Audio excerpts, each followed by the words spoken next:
Bonjour à tous, nous sommes le 20 août et j'ai un message plutôt réjouissant, relativement réjouissant pour vous. On s'est posé la question depuis la synchronisation de tous les médias, de tous les grands médias, depuis l'affaire du Corona. On s'est posé la question quand est-ce qu'un des grands médias va commencer à faire vraiment son travail de journalisme, quand est-ce qu'ils vont commencer à investiguer, à juste se heurter à quelques contradictions et en faire des articles croustillants. On a attendu en vain. Pour l'instant, la synchronisation des médias est quasi parfaite. Mais donc, à qui l'honneur de la première publication critique et investigative dans les rangs des médias mainstream dans l'affaire de Corona? Voici un article du quotidien Taz, il y a quelques jours, intitulé « Controverse sur la politique de Corona ». Erreur de calcul astronomique.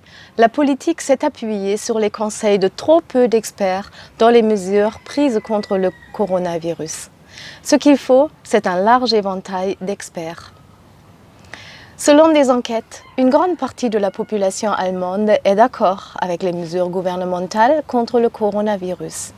Ils font confiance aux déclarations selon lesquelles des mesures drastiques telles que la fermeture de garderies, d'écoles et d'universités ou la fermeture temporaire de magasins et de restaurants peuvent contenir la pandémie de corona et prévenir une soi-disant deuxième vague.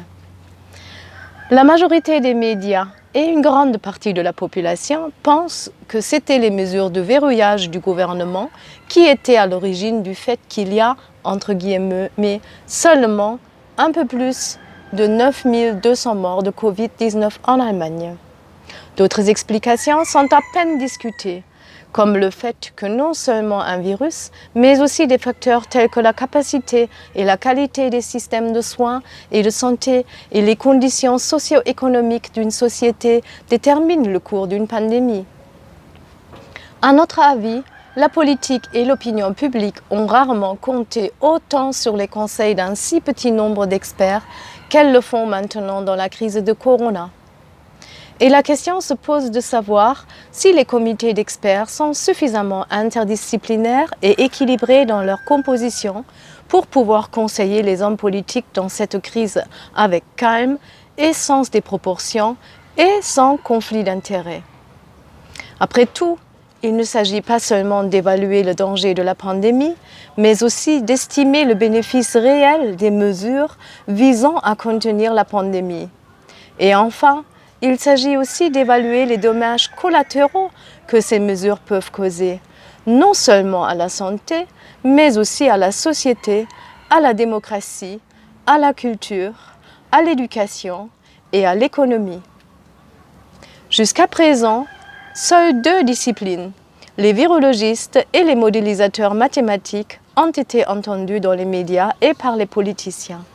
Les premiers calculs du modèle, notamment par les scientifiques de l'Imperial College de Londres, ont été largement responsables des décisions politiques sur le lockdown.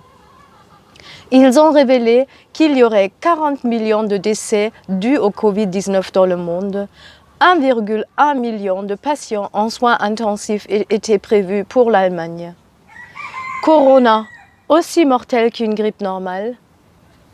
En attendant, nous disposons de données plus fiables selon lesquelles Corona n'est pas aussi dangereuse qu'on le pensait au départ.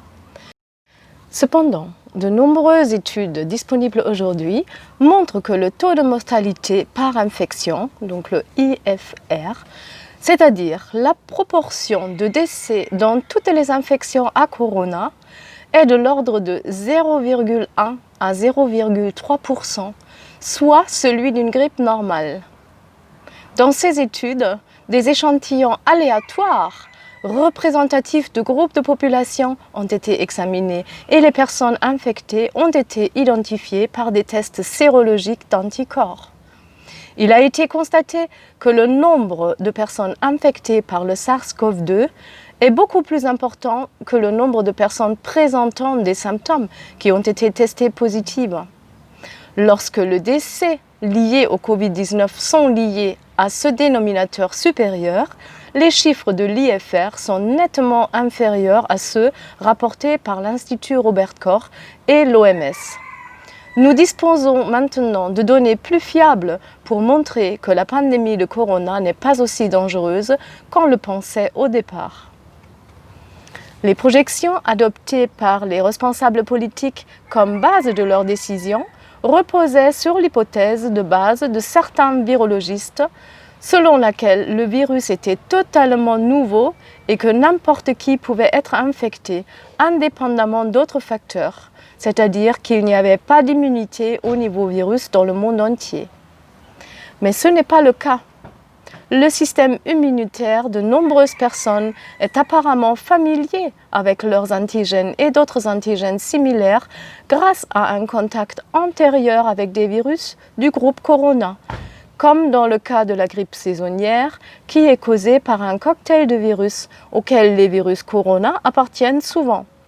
C'est pourquoi de nombreuses personnes ont apparemment une immunité ou une immunité partielle au SARS-CoV-2.